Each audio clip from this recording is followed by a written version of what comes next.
क्या है, मौलिक अधिकार के बारे में जानना है। जानना भी हम लोग के लिए क्या है, बहुत जरूरी है। यह जो अधिकार है संविधान के तीसरे भाग में मौजूद है। इस मौलिक अधिकार को 6 भागों में बांटा गया है, सभी को हम यहाँ पर लिख दिए हैं। पहला क्या है, समता का अधिकार, मतलब बराबरी का अधिकार। इसमें कहा गया है कि जो कानून है हमारे देश का, जो संविधान में कहा गया, इस कानून के नज़र में सभी लोग क्या है, बराबर है। चाहे वो हमारा छोटा से छोटा अदना आदमी हो या फिर बड़े लेवल का आदमी हो, या कोई मंत्री हो, विधायक हो, कोई पीएम हो, इस तरीके से कोई भी आदमी हो, सभी के लिए क्या है, बराबर अधिकार है ना।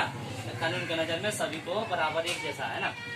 फिर आगे कहता है दूसरा कि इस अधिकार के अनुसार देश के कानून को है ना, सभी को एक सेफ्टी प्रदान करता है, सभी को क्या करता है, सुरक्षा प्रदान करता है। अगला पॉइंट कहता है कि इसमें धर्म जाति के आधार पर किसी से भेदभाव नहीं किया जा सकता। फिर अगले पॉइंट में कहता है कि कोई भी सार्वजनिक स्थान है, जैसे कोई खेल का मैदान है, कोई होटल है, कोई दुकान है ना, वहाँ पर सभी आदमी को पहुँचने का क्या है, बराबर का अधिकार है। फिर आगे कहता है रोजगार के मामले में सभी को क्या है, एक जैसा भेदभाव उसमें नहीं होगा, है ना।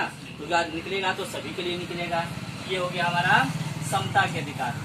अब सेकेंड पॉइंट में क्या है, स्वतंत्रता का अधिकार। मतलब जैसे मान लीजिए यहाँ पर कुछ पॉइंट लिखे इस अधिकार के अंतर्गत, जैसे हर आदमी के बोलने की आज़ादी है, कोई व्यवसाय करने की आज़ादी है, कोई व्यापार खोलने की आज़ादी है, कोई अपना संगठन बना सकता है, कोई अपना जैसे यहाँ पर सब पॉइंट लिखे हुए हैं, या देश के किसी भी भाग में आने जाने की आज़ादी है। फिर उसी तरीके से कहीं आने जाने के साथ साथ वहाँ रहने बसने की भी आज़ादी है। इस तरीके से कोई पैसा कारोबार करने की भी क्या है, आज़ादी है।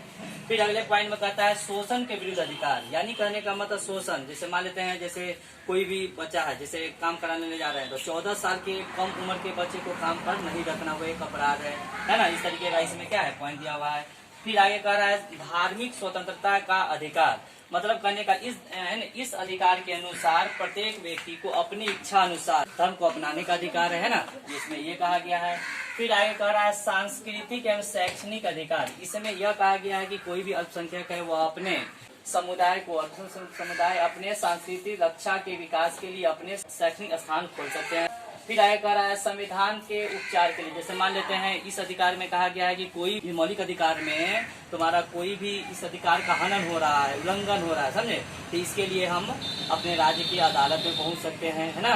तो वो हमारा अदालत जो हमारे देखेगा कि वो हम जो मौलिक अधिकार के विरुद्ध कोई काम हो रहा है तो वहाँ पर वो एक्शन लेगा और हमारे अनुसार हमारे लिए क्या करेगा, हमारे लिए फैसला सुनाएगा। समझा गया ना।